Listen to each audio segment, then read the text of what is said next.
Hey,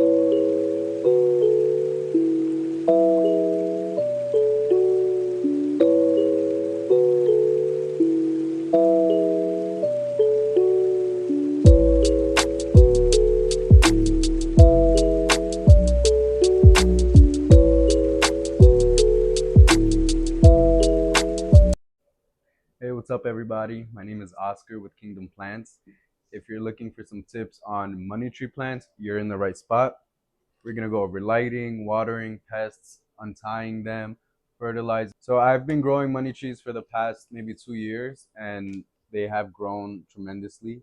I keep them in different spots throughout the house to see how they grow and their patterns and what the differences might be. But if you're new to the plant world or if you've had these in your collection for a while, you can always do something to help them improve and grow a lot bigger and healthier. The first thing that I want to mention is that these plants, they're not naturally growing like this in the wild. They grow straight up, they have really thick trunks, and they grow on their own. They do like to be around other plants, but they're not tying them up like this. So when you get your money tree, you want to remove your plant from the soil and just get access to the lower trunks and remove that rubber band that typically they use on money trees so that this knot can stay. You do want to remove the ties at the top so that they begin to grow bushier, loose, and happier for sure. All right, so when it comes to lighting, these are very easy to keep happy. If you've had these before in your collection or if you're new to the plant, to the money tree, you know these leaves are very thin though. So you don't want to get your plant and put it directly into a spot that's receiving direct sunlight. You want to keep them away in a bright spot with no direct sunlight. As your tree matures and gets bigger and stronger, you can start to put it closer into the sun so that your tree can grow into its mature size. It doesn't hurt to take your plant and move it around if you don't see that it's growing as much as you want it to, and you have other spots that aren't receiving direct sunlight or may receive just a little bit more sunlight or a couple of hours. Slowly start to acclimate your plant into that spot to make it happier and receive sunlight. Although these are categorized as low light, medium light plants, they will not thrive unless they have the ability to photosynthesize. So go slowly when it comes to lighting. Keep them in a bright spot. Soil, I pretty much use a cactus, palm, and citrus mix for all of my plants. Money trees do prefer to be very snug into their pots, so they're very hard around the edges. It's not like a soft pot, like for example, calatheas. They really prefer to be in an arid and more open soil space.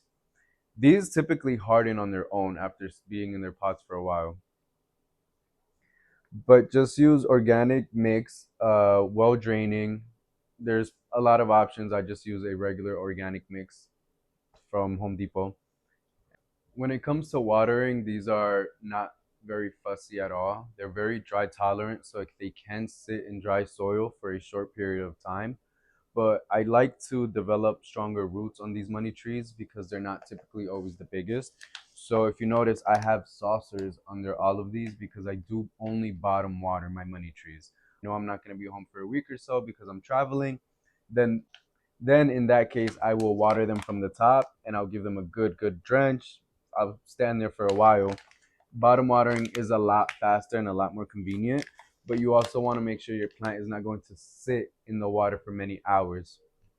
So you do go back and check on your pot and make sure it's drank all of the water. If it still has any excess water, just dump that out and put your pot back in. When it comes to fertilizing, I do fertilize very little, but I do it often, and maybe every 2 weeks, every month or so. Not every single watering because I have too many plants, but this is the fertilizer I use, Foliage Focus.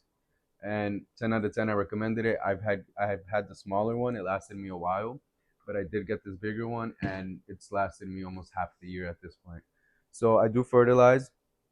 When you are fertilizing, you typically want to do it on a day that you watered from the top, and then you let the fertilizer also rinse out because it can burn your roots, and you don't want to have that. Even though this one is very sensitive and very nice, I've never seen it burn any of the roots on my plants.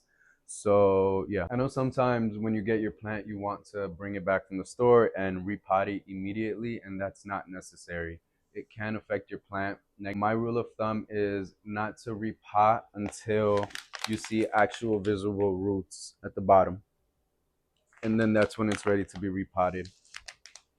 all the watering, fertilizing, and light can be provided to these plants in the world, but if they don't have clean leaves and the ability to photosynthesize, they're not going to be able to grow. Every week or so, or every watering, I do wipe down the leaves to every single leaf you see. I know it looks like a lot of work, but it's good because you get to really get in there. You get to make sure there's no pests on your plants. You get to wipe them all off, wipe everything clean, wipe your leaves. I use a natural mix that I make at home. It consists of some natural oils.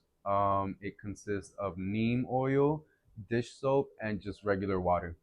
And it lasts forever. It doesn't smoke. So money trees do prefer to be in warmer weather and climates. They are okay if they're going to be inside of your house. The only thing I would recommend is if your money tree is in front of a door or a window that's used often and there's drafts that come in, that will negatively affect your plant, and it may stunt your plant. You definitely want to make sure that you keep these away from cold drafts and cold windows. All right, guys, I think that pretty much sums it up. These plants are really some of the easiest plants to take care of. Just give it the right conditions, give it patience, and take your time to acclimate it. Wipe the leaves, give it water, fertilizer, and you're on the path to success with these babies. Thanks for watching. If you like this video, please subscribe and share for more videos like this. Follow these tips for healthy plants, and don't forget to subscribe for more.